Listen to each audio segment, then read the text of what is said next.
What up, Lions? It's your boy Big Ralph, man. Back with another breakdown. All right, we gotta look into the hiring, all right, of new offensive coordinator John Morton. So why John? Okay, John is a pass game coordinator. All right, that was with the Denver Broncos. He's a Michigan native. Went to college in Michigan, hometown in Michigan. Okay, I see a little something. The man has 22 years of football experience. Is it all NFL? Who has 21 years of NFL coaching experience across 6 different clubs. Okay? Joined the team after performing the role of senior offensive assistant with Detroit. Okay, in 2022. And then also Las Vegas. His other NFL stops include stints with the Jets, the Saints, the 49ers, and the Raiders. Okay, I'm really interested. He worked with Dan Campbell damn near. It'd be good for us. Like what Johnny Morton did for us on offense this year was pivotal, and it was behind the scenes, and I'm not sure everybody understands just how important he was for us. So I did some digging, right? This interview took place 1 year ago. All right, this was Brad Holmes and Dan Campbell live from 2023 NFL Combine. All right, and he talked about John Morton and how he played a critical role in building this whole offense. Right now, what kind of role did he play? I looked into it. Check this out. When Morton was a part of the coaching staff, right, in 2022, he helped the Lions rank top 5 in numerous offensive categories, including fewest giveaways. All right, 15. That was first. Fewest sacks. All right, Jared Goff is out there not getting sacked. He's getting ready to football. All right, second with 24. Total offense, 380 yards per game. Fourth, and scoring. All right, 26.6 points per game. That's fifth. All right, Detroit also produced 5 Pro Bowlers.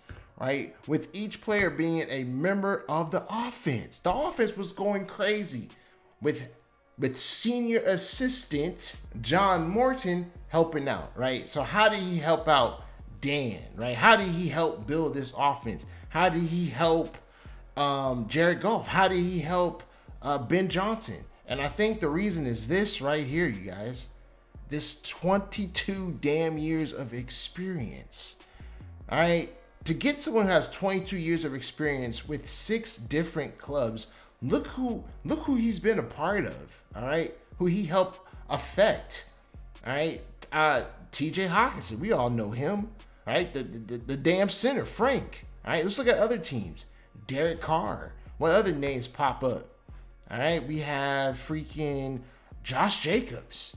Darren Waller, before he started rapping and singing, which he is, if y'all don't believe me, check this out.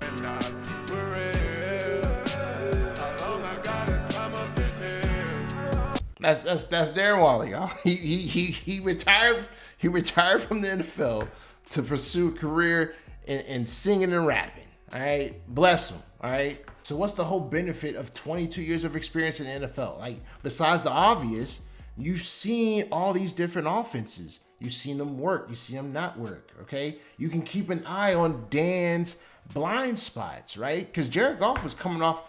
Jared Goff was broken. This man had to be rebuilt.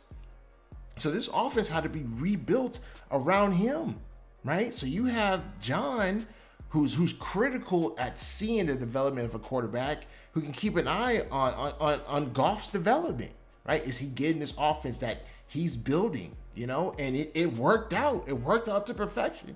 Because damn it, look at the Detroit Lions now and look at Jared Goff now. So back to the whole breakdown, right? Why hire John Morton? It's because it makes sense. It makes sense. The Detroit Lions do things that make sense. All right. And I was looking into it. I think he left Detroit only because for family. I think he probably had family that lived in Denver, and he wanted to go there. And to come back to Detroit, you know, the pay raise had to go up and the title had to go up. Now this is where it gets a little, you know, this is what I love to do. I like to kind of speculate what his role might actually be. And if you guys want that, I'll go ahead and do that for y'all. But do me a massive favor, if you're still watching this, all right, I want to promote my channel, get my name out there. Please put Tape Don't Lie in the comment section below. and also get this thing at the founder likes. If you guys do that, I'll continue making these kind of videos, okay? So now I have a theory. I don't think John's will be calling plays. I think Dan Campbell's will be calling plays. And the reason why I think that is because of this. So this is the 3rd and 1 play, all right, in the red zone. Okay, first quarter, minute 02 on the clock. And the damn Lions come out in 11 personnel. But if you look, that's David Montgomery. And he's motioning out to be a wide receiver now. So y'all, I like to look at the percentages of pass and the percentages of run, right, when it's down in distance. And this is a 3rd and 1 situation. 99.9% of the time, teams will be running the football in this situation. With the damn Lions come out in an empty set, 99% of the time, this is going to be a pass. Why would you pass on 3rd and 1 in the red zone when you're going against the 30th ranked defense? All right. I've had a lot of discussions with people on this. I said this. I said they had, probably knew if they wouldn't convert this, they would then have the 4th down to go for it, right? Because the Lions play with all 4 downs. But this ends up being a sack. If you look to Jared Goff's left side right here, boom, it's a sack, fumble, recovered by the damn Washington Commanders, okay? So back to my theory of Dan Campbell calling plays. John Morton is a passing game coordinator, all right? He's always been a part of the passing game, okay? When it comes to quarterback development, he played wide receiver. He's heavily influenced by passing, which makes sense. He should be part of the passing game scheme. So to me, that means the offense is going to be more pass heavy than run heavy, right? Like when certain, like they might all build the offense together, right? Try to make it 50-50 during the offseason. But when it's a critical situation in the game and you need your play caller, someone, hey, we're off script, I need you to call something, he will favor the passing game.